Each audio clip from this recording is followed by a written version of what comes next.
It was early on a Friday evening in June. Our two kids, John, 8, and April, 5, were at my parents' house for their 3-week summer visit.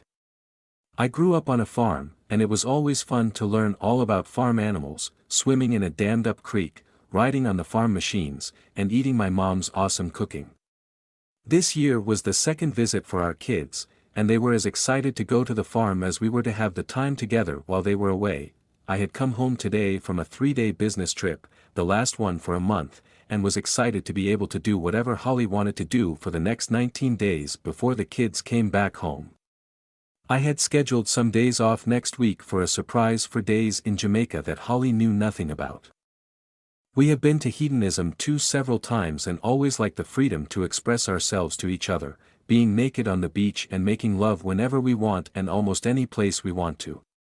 We enjoy the theme parties and games we play, are always randy after, and can't wait to ravage each other. Tomorrow night was our first date night in a couple of weeks, and I had made a reservation at the Chop House in Buckhead. Then we would go dancing for the rest of the night. We finished dinner and cleaned up together. I poured 2 glasses of wine to finish the bottle, and we sat out on the deck looking up at the stars. It was a clear night, and with all the lights off in the house. It was extremely dark. Tonight's sky was brilliant, with millions of stars twinkling from millions of miles away. Many of the stars we saw had already burned out, and we were witnessing history, not real time. I finished my wine and went inside to open another bottle when my cell phone dinged. I opened a bottle of Jordan Cabernet from the wine cooler, letting it breathe. I picked up my phone and saw it was from an unknown number. I was about to erase them since I never open messages I don't recognize. There is too much spam and too many viruses out there. A third text came in from the same number marked urgent. It got my attention, so I opened it. The text, Sid, don't trash the 2 other texts. You have to see them. You will not be happy, but I must share this with you. You don't deserve what is happening. If you want to know more, text me back. Your good anonymous friend. What was this? Who was this anonymous friend, and why was he sending me a cryptic text? I poured 2 glasses of wine and stood looking at my phone. Did I dare open the 2 texts? From the third message, it seemed that I needed to see them, so what the hell? I opened the first text and video file. The text, Sid, sorry you have to see and experience this. It happened on Tuesday night this week. I am so sorry. What the hell was this? I had to see the video now. I clicked it open. The scene was in a bar. And people were dancing in a large crowd. The video scanned around and stopped on a couple dancing quite close to each other. The woman had her back to the camera, and the man looked away, but he resembled an old friend of mine, Thad Rhymes, who had moved away several years ago. I had been waiting to hear from him since he left. The video focused on them, so I studied the picture as they danced. This went on until the song ended. They separated, turning toward the camera. I cannot explain the feeling that overwhelmed me when I saw their faces clearly after a sweet kiss was given to the man by my wife, Holly. There are no words to describe the devastating pain I felt in my heart and the instant nausea that caused me to run to the powder room and retch up my guts. I slumped to the floor and shook, then vomited again until nothing was left. I locked the door and lay there, afraid to examine text number 2. I finally took a deep breath and opened it. The video played. It must have been later, outside in the parking lot. The lights were bright, and there on the screen were Holly and Thad Rhymes in the back seat of an SUV, making out like teenagers. I threw up again, but it was just dry heaves now. Nothing was left but bile. The door handle turned back and forth. It was Holly. I closed the text and put my phone in my pocket. Sid, what is going on? Are you okay? Why is the door locked? Open it, please. I didn't want to see Holly right then. So I ignored her. She banged on the door, demanding I open it. But I just sat there, totally confused by what I had just seen. I was bewildered. There are no words to describe the pain that consumed my whole body. I had just seen my wife of 11 years dancing. I finally stood and opened the door. Holly was standing right there. As the door opened, our eyes met. I saw loving concern in Holly's eyes, and Holly saw pain and devastation in mine. "Sid, are you okay? What happened?" I ignored her for a second, then came to my senses and spoke. "God, I don't know." I went in to get more wine, and suddenly, I felt sick and had to vomit. I ran to the bathroom and closed the door. I vomited up everything from dinner and anything else that was in there. It wasn't good. I feel better now. I need to wash up and think I will go to bed. There was a sincere look of concern on Holly's face as she asked, "Are you sure you are okay?" I lied, "Yes, it must have been something that didn't agree with me." "Yeah, me seeing my wife me."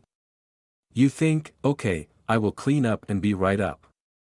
I didn't want to be anywhere near Holly now, but what could I do? I could cut to the chase and show her the videos, get down to it right now, and not agonize over it any longer. I didn't know her possible explanation and was unsure how to stay married if she cheated on me. Thank God the kids were not here. I thought about divorce. I also know adultery is a crime in this state and definitive grounds for a quick 90-day divorce. Did I want that? As I showered, the door opened, and Holly stepped in. They are world-class. I had taught her well over the years. I also wondered if he had sampled anything else. It made my skin crawl thinking that he had. "Are you feeling better?" "A little, still upset, though." "Yeah, not my stomach, but at you." She turned me around and looked into my eyes as the water cascaded over us. She saw nothing, just a dead face, no emotions. Her reaction was total confusion. I finished washing and pulled away from her, stepping out of the shower without a word, leaving Holly standing there alone, with water raining down on her. I dried, brushed my teeth. I placed my phone on the bedside table in case I decided to expose her now. I was seriously considering that now was the right time. It would be out, and if we were divorcing, we would have a couple of weeks to work out the details before the kids came home. I lay with my eyes closed, trying to understand what could have happened to motivate Holly to cheat with Thad. From what I hear, he was divorced 3 times and had difficulty keeping a job. Thad left here after having an affair that wrecked his second marriage. Then I heard he got married again and divorced once more, all of them because he was a chronic cheater. How had he pulled Holly into his web? Then, a terrible thought hit me. That thought pissed me off. Then, a horrible thought hit me right in the gut.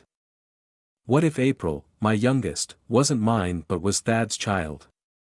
I was ending this tonight. I kept my eyes closed, showing no expression. The night light from the bathroom was all there was, so it was fairly dark. My mind and willpower were strong as I fought hard, playing the video images in my head. I began to soften again. I softened more until Holly pulled away and looked at me with confusion on her face. I had never in all our years together not responded, yet tonight I had. This confounded her. "Okay, what the hell is going on, Sid? First, you instantly got sick.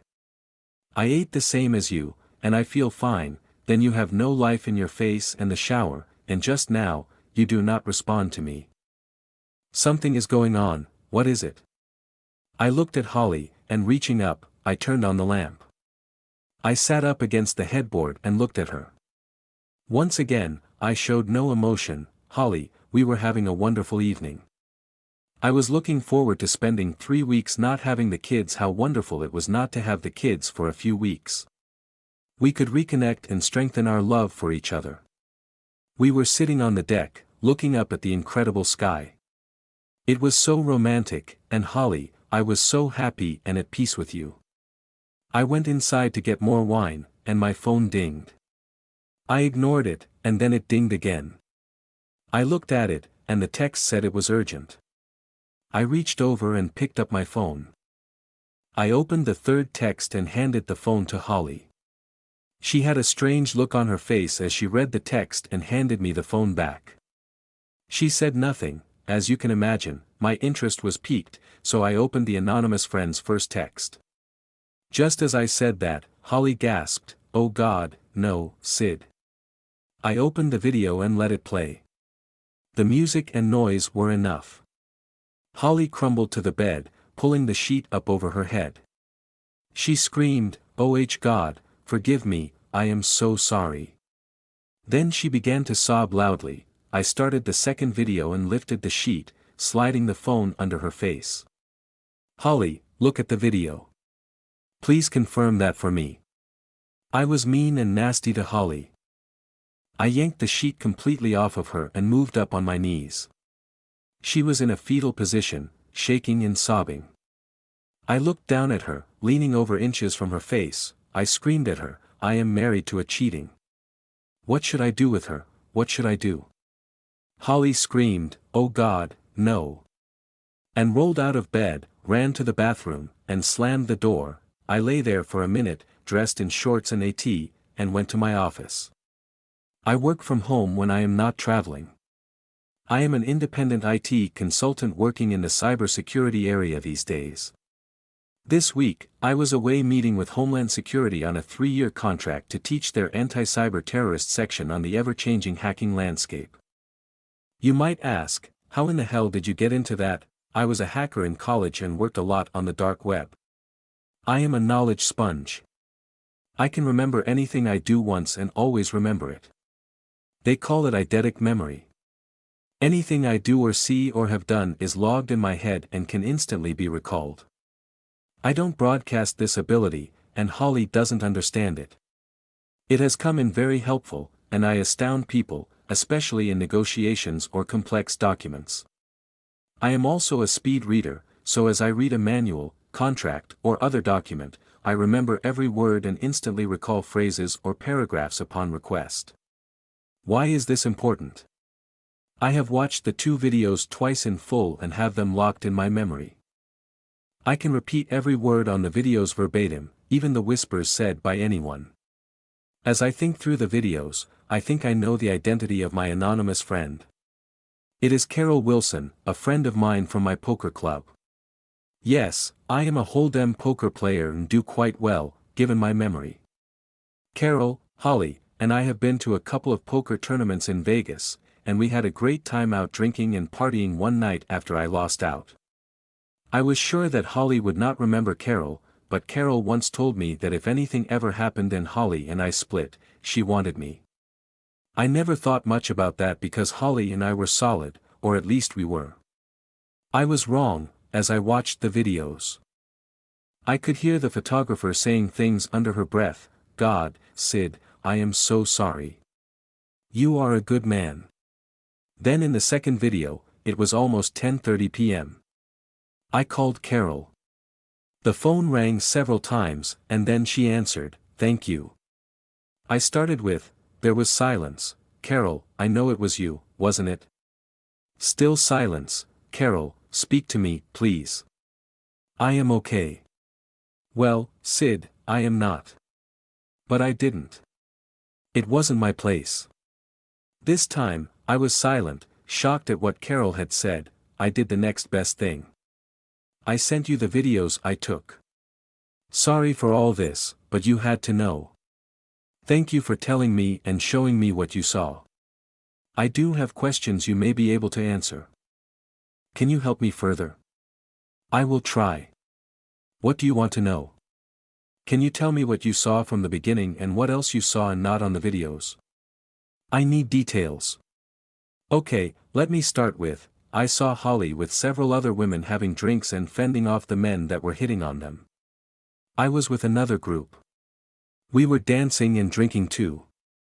As the night progressed, I went to the restroom and heard 2 women talking as I was peeing. One of them was Holly. She told the other woman that a man she used to know was in the club and he wanted her to dance with him. She was uncomfortable doing that, so she was going to leave. They left the ladies' room, and I left as well. There was a man in the hallway who stopped Holly. I moved by them, and I never thought anything about it until I went to the bar for a drink and saw Holly dancing very cozy with the guy. That was the first video. I moved around, watching them. After the dance, they moved to a table in the back of the club, talking intently. Holly was very emphatic and, at one point, got up and returned to the other table with her friends. I danced a couple of dances and was over near the door when I saw Holly and the man walk out of the club. That disturbed me, so I broke from my dance and followed them. As I got to the door, they were right outside kissing passionately. I stopped and watched them. When the kiss broke, Holly said, "Okay, just this once, then you have to leave me alone." I followed them to a Cadillac Escalade, and they got in the back seat. I moved my position so I was standing in the dark and couldn't be seen. Then I heard him tell her, "So do it, Sid." Holly pushed him away and got out of the car. I moved deeper into the shadows and watched her quickly walk to her car and leave.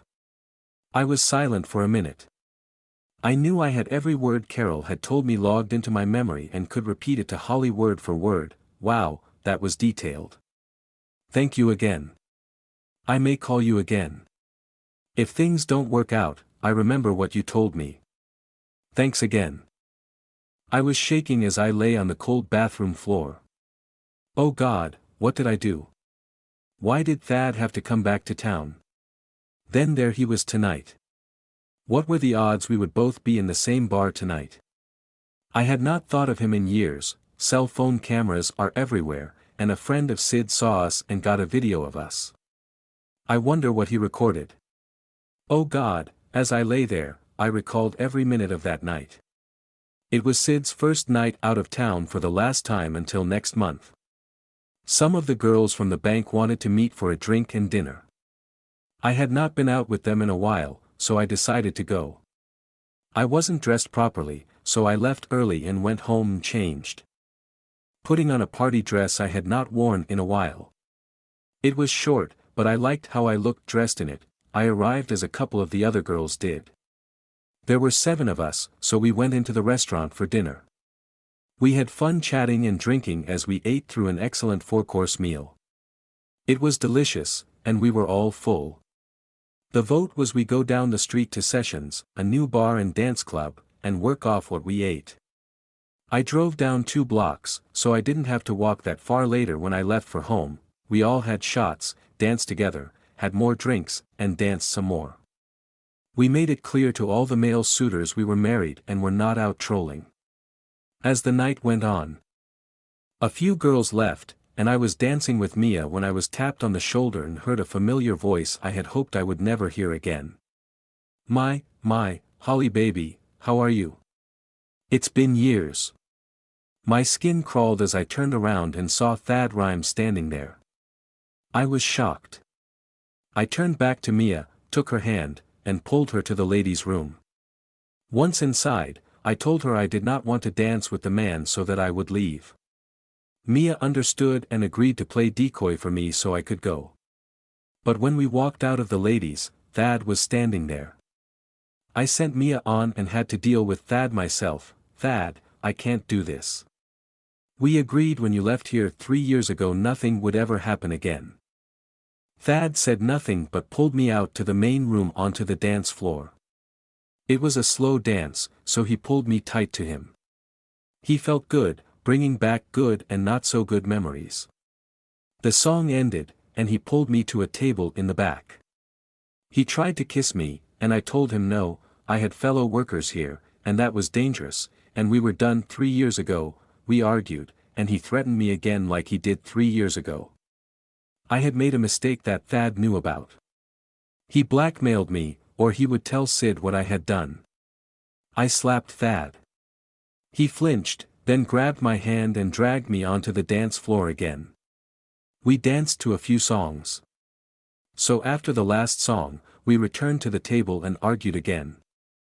I finally agreed to one last time. I went to the remaining girls, told them I was leaving, and walked to the door. Thad was there, and we walked out. As soon as Thad had me outside, he was all over me. Then he pulled me to his SUV, and we got in the back seat. He is just average. Sid is much bigger. I looked at Thad and said firmly, "That is the last time, asshole, don't ever contact me again, or you will be very sorry." Before he could respond, I turned away, threw open the door, and jumped out of the SUV, running quickly to my car and leaving right away. I drove home as fast as the law would allow. I walked into the house feeling nasty and dirty. As I washed, I questioned if I would ever be done with that. I dried off and went to bed. I pulled Sid's pillow to me and held it tight as I softly sobbed as fear and worry overtook me. I was so worried that somehow Sid could learn about Thad and me. I would have to tell him about what I had done years ago, the blackmail Thad had forced on me, and what I had to do to keep him from telling Sid. How could I explain all of that? I knew that would hurt us.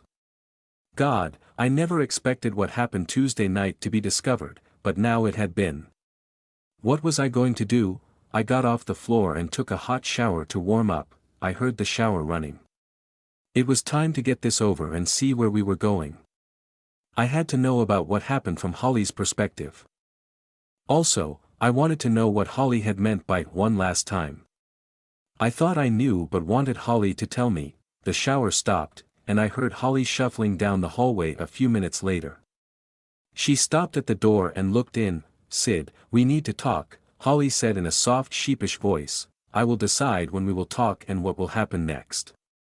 You had better start planning where you will live after tonight because you may no longer be welcome in my house. What do you think about that? Oh God, no, Sid, please, I can explain. Holly crashed against the door jamb, sliding to the floor. I got up and walked to the door, looking down at her. Holly, where will you be when I want to talk? Holly looked up. Right here. I closed and locked my office door. I was tired, so I lay on the couch, covering up with a throw, and slept. Several hours later, I heard a knock on the door, waking me. Sid, it's very late, can we talk now? I looked at the clock, 1:47 a.m.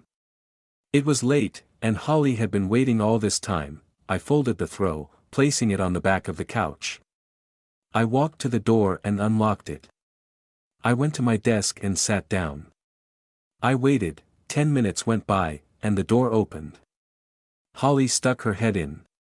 Sid, can we talk now? Holly, make us coffee and bring in the cookies. Then we can talk. I sat waiting. I knew I was not divorcing Holly. But I was going to make her squirm more than she already was. Holly does not know that I know about her affair with Melissa and Cone 4 years ago while they were on a bank work retreat. She was so guilty about it, but she couldn't tell me. It was eating her up inside. A month later, we went on a weekend trip to the beach. One night, we drank a lot and did something crazy for us. It was so not Holly, or me, for that matter. But after all we had drunk, Holly got into it. Once we were in the room and seated, the music started. I laid $100 bill on the small table and whispered to the dancer, she is Holly. Holly looked like a deer in headlights, her mouth opened. And she nodded, yes. God, I wanted to see this. I took out another 100 and laid it on the table. Holly looked at me, then the money. Melody leaned over. For 200 more, I can lock the door. I peeled off another 200 and laid it on the table. She looked at me and Holly and said, I'll be right back. You want to do that, don't you? Holly slurred with a smile, oh God. Yes, yes, I will do it. She slurred, wow, that surprised me. Melody smiled at me as she danced in front of Holly. I smiled and nodded to her, giving her the go sign. Her smile widened. I could not believe what I was seeing. Call me. If you don't call, thanks. It was an amazing night. And the money was nice too. Got to go. By that night, I learned everything about Lady Love. I also knew a little about Thad.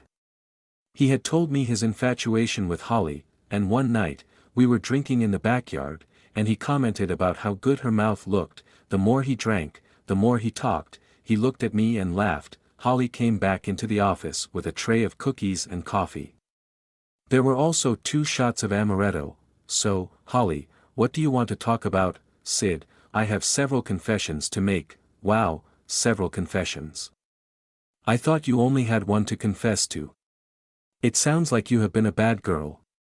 So, get to it, this might be interesting. For the next hour, Holly told me about Melissa and their lesbian tryst. Then Holly explained about Thad, the blackmail. I sat listening seriously for the full hour, drinking coffee with amaretto and snacking on Oreo cookies. I only asked a question once she finished. When Holly finished, she was a ball of nerves, not knowing how I would react. What do you have to say about that? Holly's eyes grew wide when I made that statement. I could see she was crushed by what I said. You have betrayed me with a woman and a good friend. I don't understand that if you love me like you say you do, and we are life partners, why would you never come to me with any of this, especially? Then what would you do? That was what I wanted. I wanted her to stand up for herself, not be a wimp like she was with Thad. That's right, stand up for yourself. Tell me what you are and are not. What are you, Holly? I am yours, Sydney. I love you. What aren't you, Holly? But for you only. I liked that. We would test that out a little later. Then what were you for Melissa and Thad? Holly looked at me, thinking. I have been a cheating, unfaithful, disrespectful wife. I don't deserve you. You deserve better than me. If you say you don't deserve me, then what should I do with you? Should I toss you out, divorce you, and leave you with nothing? What punishment should be inflicted on you? I waited for Holly's answer. I saw tears welling up in her eyes. You haven't answered me, Holly. Tell me, what should I do with you? Holly sat back on her haunches and took a deep breath. I think you should punish me any way you see fit. I will submit to anything you desire.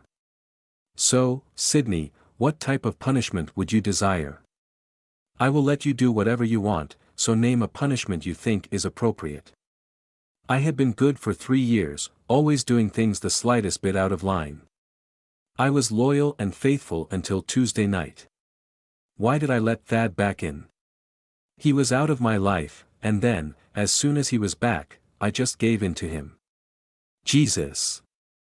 Am I that weak? I came clean, confessing everything to Sydney.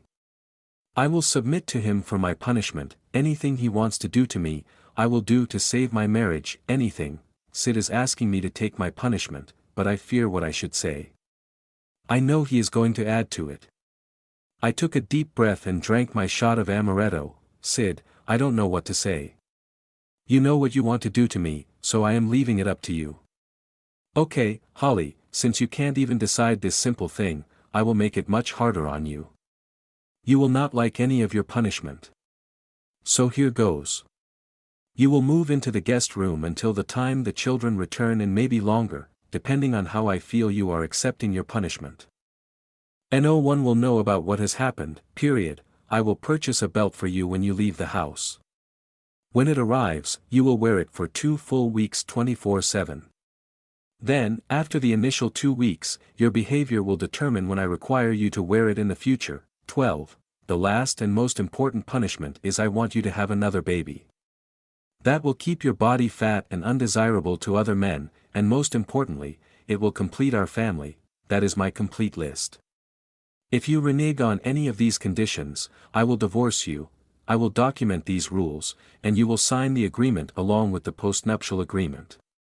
Do you understand? Part 2 is coming soon. Welcome to Secret Story. I didn't have a cell phone in the 90s. Even if I did, text messaging wasn't a thing. I had an email account through my university, but plenty of people still weren't using email. And even if they were, you didn't always know their account. So I had no way of communicating with Kara. I certainly couldn't call her home phone. She was my aunt's stepdaughter and basically my cousin, even though we weren't related by blood. I'd known her since childhood. I'd never once called their house to talk to her. I'd actually spent most of the time avoiding her because she was nerdy, almost 4 years younger than me, and she had a tendency to follow me around like a puppy dog. Which everyone else found cute and hilarious. Everything changed in December of 1998. I was visiting from college during the winter break and horny after a few drinks at the local strip club with Kara's brother. I'd gone into the laundry room looking for a towel so I could clean up. Impulsive, I'd grabbed. Kara had caught me in the act. And instead of running away in horror and telling her family, she had been drawn to it. Then she'd walked away with a smirk. I knew it was wrong. If anyone in our family found out, they would be devastated. It wasn't illegal, but it was definitely taboo. You're not supposed to fool around with your step relations. But I couldn't stop thinking about it. Kara was playful. She enjoyed being a tease. She was quick-witted. It wasn't ideal that we were practically related. Although, in a way, that made it somehow. The forbidden nature added to the allure. I was conflicted in the days that followed. I'd lock myself in my bedroom at my parents' house and stroke my wit that Kara had left in my car. Afterward, I would feel guilty, but it would pass. I'd spend hours trying to figure out a way to make contact with her. I knew where she went to school and that I could take a chance and drive up there to try and catch her at the end of the day, but that seemed risky. What if someone else from my family was picking her up that day? Plus, she might think I was being a creep. The last thing she'd said to me was, "See you at Christmas," so maybe she didn't want to see me sooner. And it wasn't like I was going to go back to college without talking to her again. Both our family and Kara's family were going to be at my grandmother's house for a few days. My dad's oldest brother had bought an old farmhouse and a lot of land out in the country years earlier. My grandmother had moved to the same area when she retired to get away from the city. We tried to go out at least every other year for the holidays.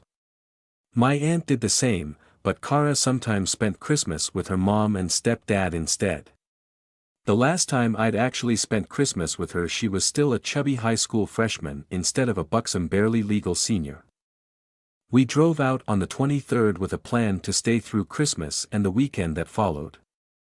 My uncle's house was a huge renovated farmhouse with 4 bedrooms upstairs, a master on the ground floor, and a 2-bedroom mother-in-law suite in the basement. His daughters were both married and out of the house, and my grandmother lived in her own house that he had built on his land, so that left 6 bedrooms for guests.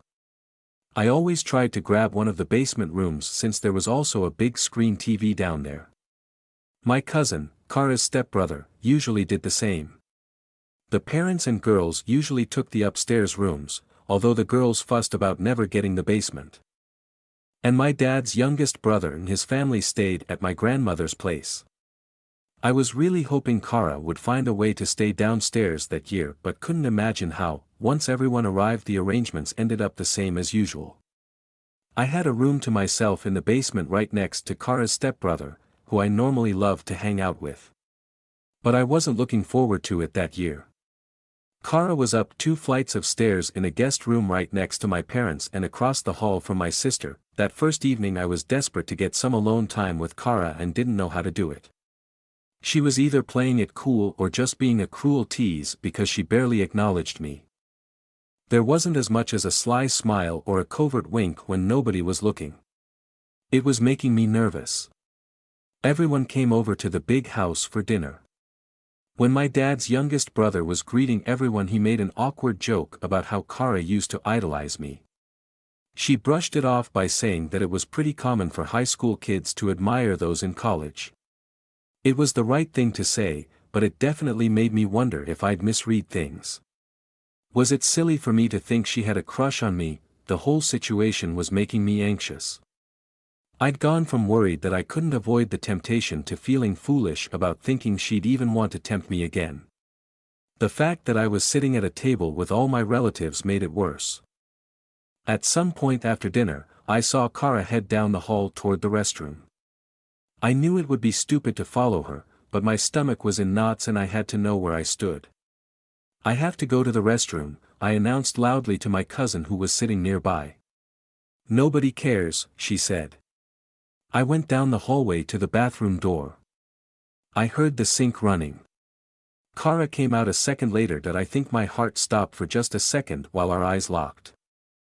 I'd never had any interest in what she thought until a week earlier she flashed a wicked smile and my heart started beating again. "Hey, you," she said quietly. She looked down the hall to make sure we were alone and then leaned in close. "Did you pack my—" "No." "Why not?" she asked in shock. "Because I put them in my pocket instead." She smiled again. "No you didn't," she said with a giggle. "I did. Want to see?" She laughed again. "We can't. Not here. Not now." "Why not?" I responded. "Now you're shy." She blushed and rolled her eyes at my cheesy wordplay. "I want you to see," I said. I took her arm and pulled her into the bathroom with me. I shut the door behind us. "This is naughty," she said. "I thought you liked naughty," I responded. "I do. But someone is going to miss us. Or what if someone comes to use the bathroom and we are coming out together? Then they're probably going to have some questions," I said. "Then hurry," she said. "Show me." I felt confident. It took my time pretending to rummage in my pocket that I pulled both pants pockets out to show they were empty and offered an exaggerated shrug. "I guess I forgot them," I said. She gave me a wry smirk. "I knew you were just teasing me," she said. "I guess you need to give me the ones you're wearing." I took Kara's hand. "No," she protested. "There isn't time." "Just show them to me," I said. That I nodded. She hesitated for just a moment. "Maybe you can feel them later," she said. That I kissed her. Without thinking about it. She kissed back. "Wow," she said. "We have to stop." She stepped toward the door. "I hope nobody is out there." I went back to the living room and nobody had missed me. Everyone who wasn't staying at the house eventually left. The grown-ups stayed upstairs to catch up and I went to the basement media room with my sister, my cousin, and Kara to watch a movie. Normally that would have led to half an hour of heated debate, but Kara and I were pretty apathetic. Within a few minutes, the lights were down, the sound was up, my cousin was kicked back in a leather recliner, my sister had a sofa to herself, and Kara and I were next to one another on a love seat in the darkest side of the room. Everyone was under blankets. My sister told Kara they could share the couch, but she made an excuse about it being too cozy and she didn't want to fall asleep. I was 21 years old and a college student. So I was no stranger to discreetly around with other people in the room. Her father may have murdered me on the spot if he caught us. And yet that somehow still felt less risky than letting Kara touch me with her brother and my sister in the room. That I had no intention of stopping her. Kara was patient. We both kept our eyes on the screen and occasionally glanced around the room to make sure we didn't have a horrified audience. Then she got up suddenly and went to the bathroom. Unlike me, she didn't feel the need to announce it before going. I noticed that my sister had fallen asleep on the couch. She was only 17 but had been allowed a glass of wine at dinner. My cousin was still awake. But he was focused on the movie. I couldn't focus at all on the movie. Well over an hour passed before I heard my cousin snoring. My sister was still asleep. I nodded towards the bedroom I was using. She smiled and got up quietly. That I followed Kara to the room and started to close the door. "You can't," she whispered. "What if they wake up? It will be suspicious. If the door is open we can play it off." I really didn't care at that point. I had no chance of lasting long. "Stay here for a few hours," I pleaded. When she stood up, she kissed my lips again. "You know I can't." Of course, she was right. "I can't wear those again," she said. "Maybe they'll make you think of me." It only takes a minute to comment or vote. Stories get thousands of views, but the authors get very little feedback or appreciation. If you read the whole thing and enjoyed it, then leave a note.